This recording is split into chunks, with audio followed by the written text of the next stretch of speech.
Collision mitigation system, junction turning.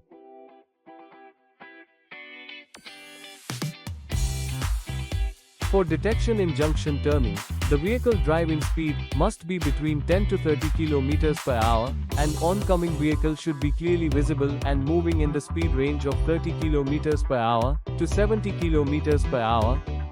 For automatic emergency braking system to function, the approaching vehicle must be within system detection range, and your vehicle must be in left lane and making a right turn with the right turn indicator on. After successful completion of the braking, automatic emergency braking completed pop-up message will be displayed.